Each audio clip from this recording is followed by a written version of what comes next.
Mundur skemanya. dan ikhwan antum sekalian, guru dari kaum muslimin telah wafat dan berpulang ke rahmatullah. Mundur ada tanah. Beliau yang saya kenal dari puluhan tahun yang lalu, tepatnya pada tahun 83,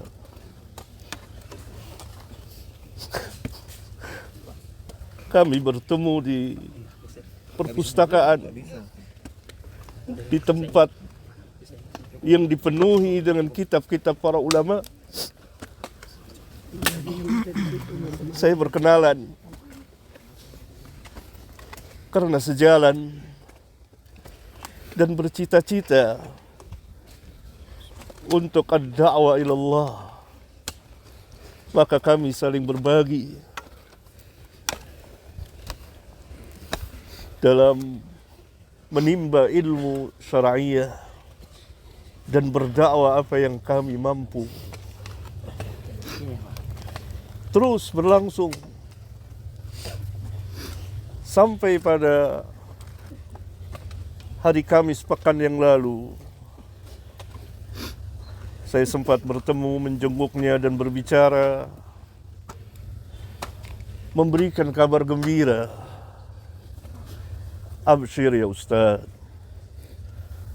antum telah berbuat apa yang antum telah buat. Apalagi antum selesai menunaikan ibadah haji. Semoga mendapat haji yang mabrur, yang tidak ada balasannya kecuali jannah. Beliau telah menginfakkan umurnya sekian puluh tahun untuk berdakwah ad-da'wah ilallah, dan saya kenal betul dengan lisan dan tulisan. Salah seorang ahli ilmu telah wafat. Inna lillahi wa inna ilaihi raji'un.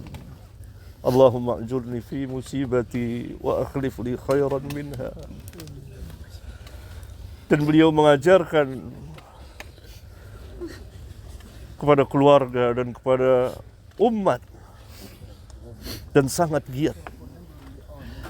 Salah satu yang membuat saya tertarik bertemu dan memanggilnya dan berkenalan, selalu di tangannya ada pena dan buku kecil.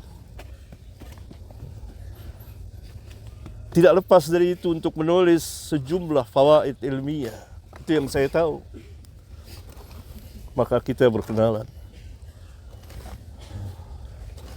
Ikhwan sekalian, Imam Ahmad pernah berkata, Yaumul Janaiz,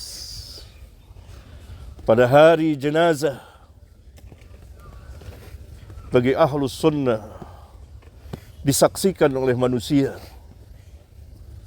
Yaumul Janaiz yang membedakan di antara pembedanya. Oleh karena itu kita kepulangan beliau mendapat pelajaran yang sangat berharga tentang dakwah yang hak, dakwah salafiyah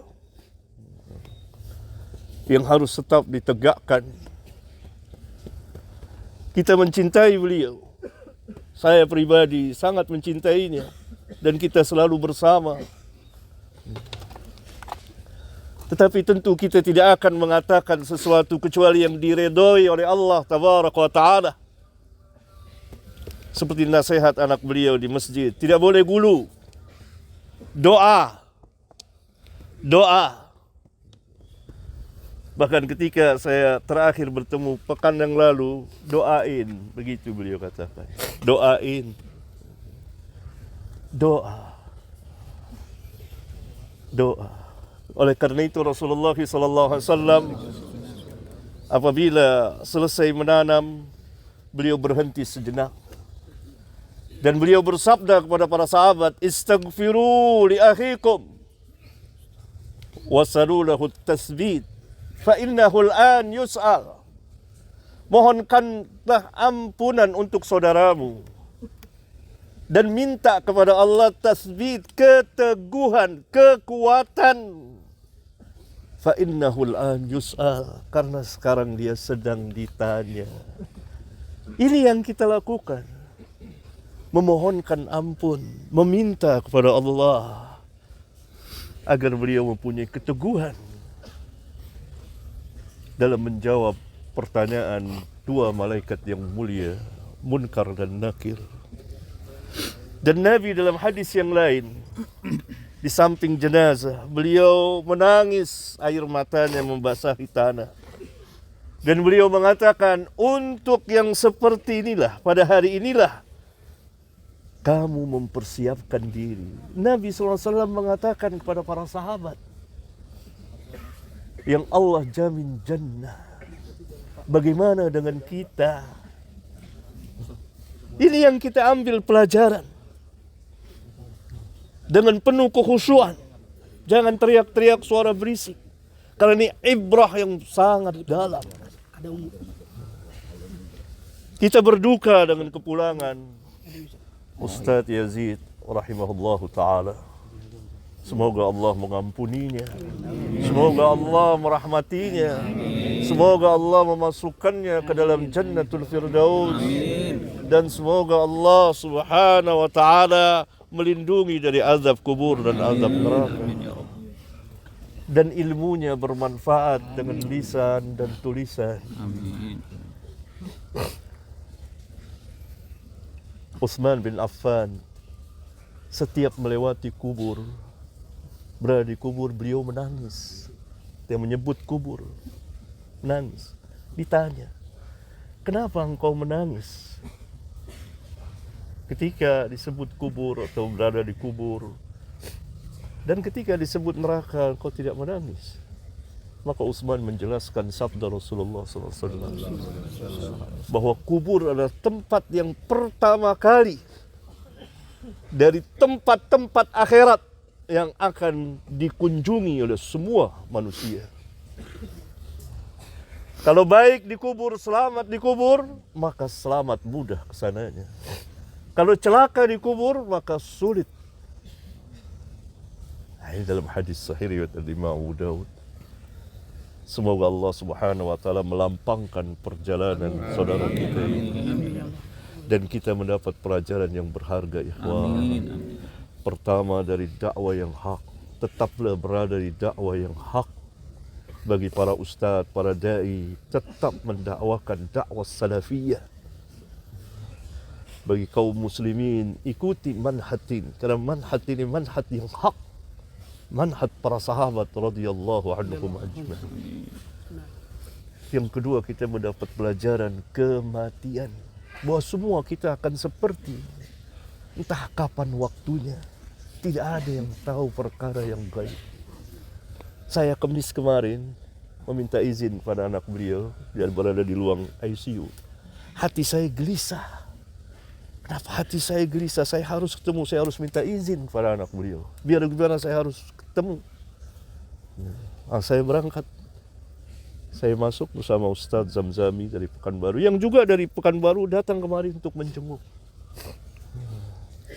Beliau dicintai banyak orang. Maka saya melihat, tenang hati saya. Bahkan 2 jam berselang 3 jam, beliau telepon, Fatih, Abah sudah meninggal. Kita tidak ada yang tahu perkara yang gaib. Rahasia Allah. Dan ada hikmah di balik itu. Perjalanan beliau panjang sekali. Berlika-liku.